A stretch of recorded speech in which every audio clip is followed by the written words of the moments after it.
நண்பர்கள் அனைவருக்கும் வணக்கம். இன்னைக்கு இந்த காணொலியில ஒரு அருமையான கதையை தான் நான் உங்களுக்காக கொண்டு வந்திருக்கேன். ராணின்ற ஒரு பொண்ணு இருக்கா. எப்படியாவது ஐஏஎஸ் ஆபீசரா மாறிடணும்ன்ற மாதிரி நிறைய ஆசைலாம் வச்சிருக்கா. இவ ஏழை பொண்ணு, ரொம்ப ஏழ்மையில இருக்கால. நீ எல்லாம் எப்படி ஐஏஎஸ் ஆபீசரா மாறுவன்ற மாதிரி எல்லாருமே கேலி பண்றாங்க. அவங்களுக்குலாம் பதில் சொல்றதுக்காக இவ என்ன பண்ணான்னு சொல்றதுதான் இந்த கதை. கண்டிப்பா இந்த கதை உங்க எல்லாருக்குமே பிடிக்கும்னு நம்புறேன். இந்த கதைக்குள்ள போறதுக்கு முன்னாடி இன்னும் நம்ம சேனலை சப்ஸ்கிரைப் பண்ணாம இருக்கீங்கன்னா சப்ஸ்கிரைப் பண்ணிக்கோங்க. அதே மாதிரி இந்த வீடியோக்கு ஒரு லைக் போடுங்க. ஐப்ன்ற ஒரு ஆப்ஷன் இருக்கும். இது உங்களுக்கு பிடிச்சிருந்ததுன்னா ஐப்ன்ற ஆப்ஷனையும் கிளிக் பண்ணி சப்போர்ட் பண்ணுங்க. இப்ப நம்ம கதைக்குள்ள வந்துடலாம். நான் முன்ன சொன்ன மாதிரி ராணின்ற ஒரு பொண்ணை காட்டுறாங்க. இந்த பொண்ணுக்கு இப்ப 24 வயசு ஆகுது. இந்த பொண்ணை பொறுத்த வரைக்கும் சின்ன வயசுல இருந்தே ஐஏஎஸ் ஆபீசரா மாறணும்ன்ற மாதிரி ஆசை வந்திருக்கும். அப்பானாலதான் அந்த ஆசை வந்திருக்கும். அப்பாவை பொறுத்த வரைக்கும் ஒரு ஸ்கூல்ல டீச்சரா வேலை பார்த்திருப்பாரு.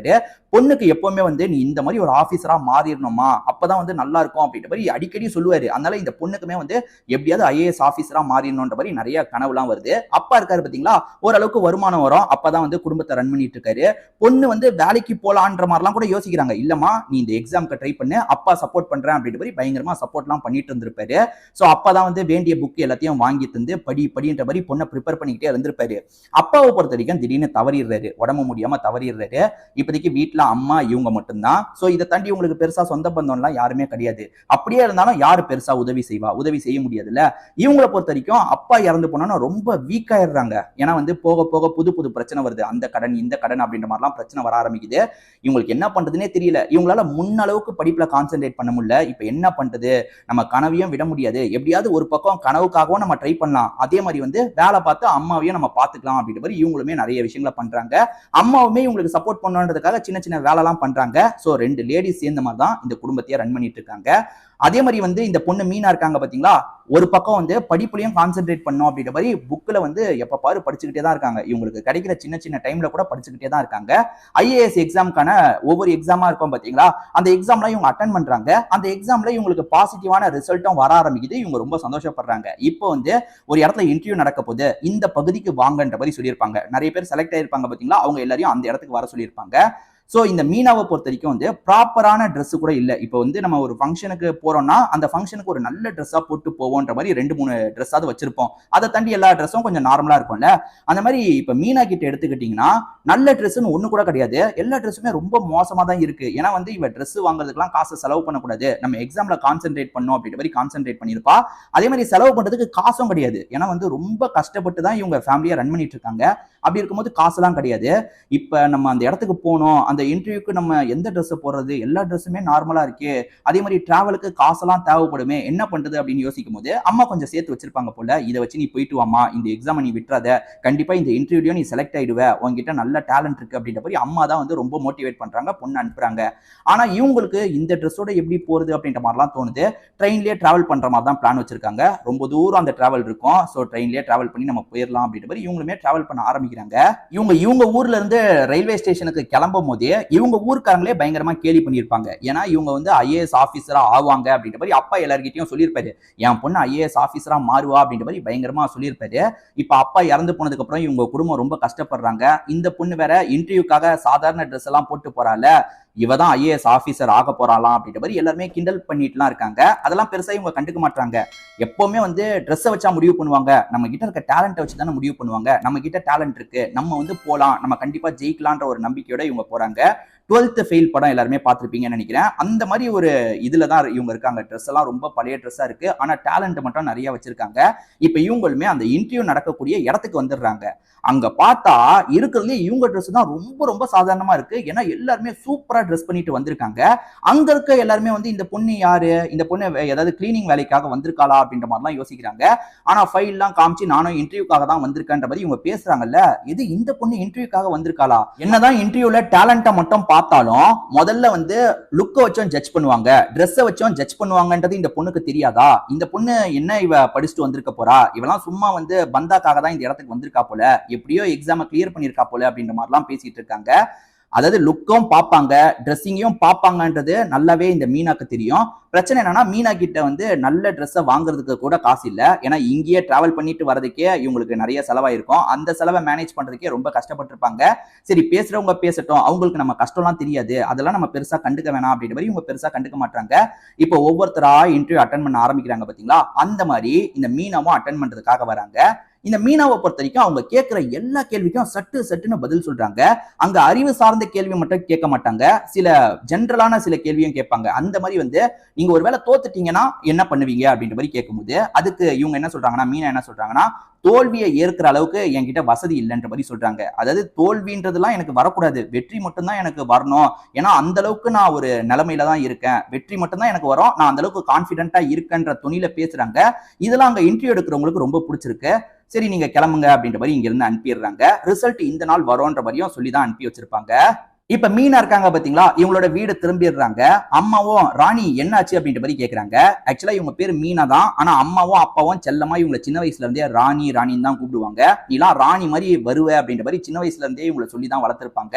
இவங்களுமே வந்து இப்ப கஷ்டத்துல இருக்கும் போது வேதனையா என்ன சொல்லுவாங்கன்னா, நானாவது ராணி ஆவறதா, என் நிலைமையை பாருங்க, என்ன பார்த்தா ராணின்னு யாராவது சொல்லுவாங்களா அப்படின்ற மாதிரி விரக்தியா பேசுவாங்க.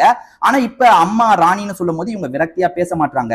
இல்லம்மா, நான் இன்டர்வியூக்குலாம் ரொம்ப சரியா பதில் சொன்னேன், எனக்கு நம்பிக்கை இருக்கு, இந்த வாட்டி நான் செலக்ட் ஆயிடுவேன்ற மாதிரி நம்பிக்கை இருக்குன்ற மாதிரி அம்மா கிட்ட பேசுறாங்க. பொண்ணு கான்பிடென்ட்டா பேசுறதை கேட்கும் போது அம்மாக்கும் ரொம்ப சந்தோஷமா இருக்கு. நம்ம வாழ்க்கைலாம் மாறப்போகுது, பொண்ணு மட்டும் ஐஏஎஸ் ஆபீசரா மாறிட்டானா நம்ம ஹஸ்பண்டோட விஷயம் நிறைவேறிடும், அதாவது ஹஸ்பண்டோட கனவு இருக்கு பாத்தீங்களா, அவர் இறந்ததுக்கு அப்புறம் நிறைவேறிடும். சோ எப்படியாவது பொண்ணு மாறிடணும் அப்படின்ற மாதிரி அம்மாவும் எல்லா கடவுளையும் வேண்டிட்டு இருக்காங்க. இவங்களுமே நம்பிக்கையோட காத்துட்டு இருக்காங்க, நிச்சயமா நல்லது நடக்கும்ட்டு. ஆனா ஊர்க்காரங்க போன வேகத்துல வந்துட்டா அவ்வளவுதான், செலக்ட் ஆகல போல, இவ எங்க செலக்ட் ஆக போறா, இவ போட்டு போன ட்ரெஸ்ஸே அப்படி இருந்தது, இவளை யாரு செலக்ட் பண்ணுவா அப்படின்ற மாதிரி திரும்பி ஊர்க்காரங்க கிண்டலா பேசிட்டு இருக்காங்க.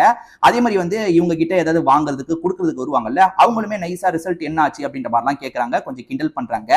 இத பாக்குற மீனா, அதாவது மீனாக்கு ரொம்ப கஷ்டமா இருக்கு, அதே மாதிரி மீனாவோட அம்மாக்கும் ரொம்ப கஷ்டமா இருக்கு. இவங்க இதெல்லாம் பெருசா எடுத்துக்க மாட்டாங்க. ரிசல்ட் இந்த நாள் வரப்போகுது, நமக்கு பாசிட்டிவா தான் வரும்னு நம்பலாம் அப்படின்ற மாதிரி இவங்களுமே நம்பிக்கையோட வெயிட் பண்ணிட்டு இருக்காங்க. இப்ப மீனாவை பொறுத்த வரைக்கும் ரிசல்ட்டுக்காக வெயிட் பண்ணிட்டு இருக்காங்க பாத்தீங்களா. அப்படி வெயிட் பண்ணிட்டு இருக்கும் போது அம்மாவோட உடல்நிலை ரொம்ப மோசமான ஸ்டேஜுக்கு போயிருது. இப்ப செலவு பண்றதுக்கு இவங்க கிட்ட காசு இல்ல, ஏன்னா அம்மா வந்து இந்த மாதிரி செலவு வரும்ன்றதுக்காக தான் கொஞ்சம் காசை சேர்த்து வச்சிருப்பாங்க. ஆனா பொண்ணு இன்டர்வியூ அட்டென்ட் பண்றதுக்கு போனோம், காசு இல்லைன்ற மாதிரி ஃபீல் பண்ணிட்டு இருக்கும் போது அம்மா அந்த காசை தந்திருப்பாங்க. இப்ப அம்மாவோட செலவுக்கு காசு இல்ல, என்ன பண்றது அப்படின்ற மாதிரி மீனா ரொம்ப வருத்தப்படுறாங்க. அப்பாவோட ஞாபகமா இவங்க கிட்ட ஒரு வாட்ச் மட்டும் தான் இருக்கும். ஏறக்குறைய வந்து வீட்டுல இருக்க நிறைய விஷயங்களை இவங்க அடகு வச்சிருப்பாங்க, வித்திருப்பாங்க, அந்த மாதிரிலாம் பண்ணிருப்பாங்க. அப்பாவோட ஞாபகமா ஒரு வாட்ச் மட்டும் தான் இருக்கு. இந்த வாட்சை போய் நம்ம வைக்கணுமா அப்படின்ற மாதிரிலாம் யோசிக்கிறாங்க. இல்ல இப்ப காசு தேவைப்படுது, இந்த வாட்சை வச்சுதான் ஆகணும் அப்படின்ற மாதிரி ரொம்ப வேதனையில தான் அந்த வாட்சை வைக்கிறாங்க. சீக்கிரமா, அதாவது நம்ம நல்ல நிலைமைக்கு வந்துட்டா இல்ல காசு கிடைச்சிட்டா இந்த வாட்சை உடனே வந்து நம்ம திருப்பணும்ன்ற மாதிரி அந்த கடைக்காரர்கிட்டயும் ஒரு வார்த்தை சொல்றாங்க. நீ வரும்போது இல்லைன்னா என்ன கேட்க கூடாதுமா, அப்படிலாம் வச்சிருக்க முடியாது அப்படின்ற மாதிரி சொல்றாரு. வேற வழி இல்லாம இவங்களுமே அந்த வாட்சை விற்கிறாங்க, அந்த கடைக்காரர்கிட்ட தந்து தேவையான காசை வாங்குறாங்க. அது மூலியமா அம்மாவோட ட்ரீட்மெண்ட் எல்லாம் இவங்க பண்ணிட்டு இருக்காங்க. என்னதான் இருந்தாலும் டாக்டர் என்ன சொல்றாங்கன்னா, இன்னும் பெரிய லெவல்ல ட்ரீட்மெண்ட் எல்லாம் பண்ற மாதிரி இருக்கும், அதுக்கும் நீங்க ப்ரிப்பேர் ஆயிக்கோங்க அப்படின்ற மாதிரி சொல்லிடுறாங்க. மீனாக்கு ரொம்ப கஷ்டமா இருக்கு, ஐயோ எதுவும் ஆயிடக்கூடாது அப்படின்ற மாதிரிலாம் யோசிச்சுட்டு இருக்காங்க. இந்த நிலைமையில தான் மீனாவோட வீட்டுக்கு ஒரு லெட்டர் வருது. அந்த லெட்டர்ல நீங்க அந்த டெஸ்ட்ல வந்து கிளியர் ஆயிட்டீங்க, அடுத்ததா வந்து நீங்க அங்க இருந்து கொஞ்ச நாள் இருக்கிற மாதிரி இருக்கும், அதாவது ட்ரைனிங் மாதிரி நடக்கும், அந்த ட்ரைனிங்லயும் ஒரு செலக்ஷன் இருக்குன்ற மாதிரி சொல்றாங்க. இதெல்லாம் தெரிஞ்சதுதான், ஆனா ட்ரைனிங்க்கு போறதுக்கு இப்ப திரும்பி காசு வேணும். ஐயோ காசு வேணுமே, நம்ம அந்த இடத்துல அவ்வளவு நாள் நம்ம இருந்தோம்னா அம்மாவை யார் பாத்துக்கிறது அப்படின்ற மாதிரிலாம் யோசிக்கிறாங்க. அம்மா என்ன சொல்றாங்கன்னா, எனக்கு என்ன ஆச்சு, நான் ஸ்ட்ராங்கா தான் இருக்கேன், எனக்குலாம் எந்த ஒரு பிரச்சனையும் கிடையாது, நீ கண்டிப்பா அந்த இடத்துக்கு போ அப்படின்ற மாதிரிலாம் சொல்லிட்டு இருக்காங்க. இவங்க கிட்ட அந்த வாட்சை வித்து செலவு பண்ண காசு போக மீதி கொஞ்சம் காசு இருக்குல்ல, இதை வச்சு நம்ம மேனேஜ் பண்ணிக்கலாம், கம்மி காசு தான் இருக்கு, அதை வச்சு எப்படியாவது நம்ம மேனேஜ் பண்ணிக்கலாம், எல்லாத்தையும் அட்ஜஸ்ட் பண்ணிக்கிட்டா நம்ம மேனேஜ் பண்ண முடியும்ன்ற மாதிரி நம்பிக்கை இருக்கு. ஆனா அம்மாவை நினைச்சுதான் ரொம்ப வேதனைப்படுறாங்க. ஆனா அம்மா இருக்காங்கல்ல, ரொம்ப முடியாம தான் இருக்காங்க. ஆனா அம்மா இருக்காங்க என்ன பண்றாங்கன்னா, எனக்குலாம் ஒரு பிரச்சனையும் இல்லை, நான் ஸ்ட்ராங்கா தான் இருக்கேன், நீ போயிட்டு வா அப்படின்ற மாதிரி இவங்களை அனுப்புறதுக்காக அம்மா இப்படி பேசுறாங்க. சரி ஓகே நம்ம போலான்ற மாதிரி இவங்களுமே மனசை கல்லாக்கிக்கிட்டு இந்த இடத்துல வந்து ட்ரைனிங்காக வராங்க. ட்ரைனிங்க்கு வந்த இடத்துலயும் சரி எல்லாருமே இவங்களை ஜட்ஜ் பண்றாங்க, லுக்கை வச்சு ஜட்ஜ் பண்றாங்க, அதே மாதிரி இவங்க போட்டிருக்க ட்ரெஸ்ஸை வச்சு ஜட்ஜ் பண்றாங்க, கேலி கிண்டல்னு நிறைய பண்ணிட்டு இருக்காங்க.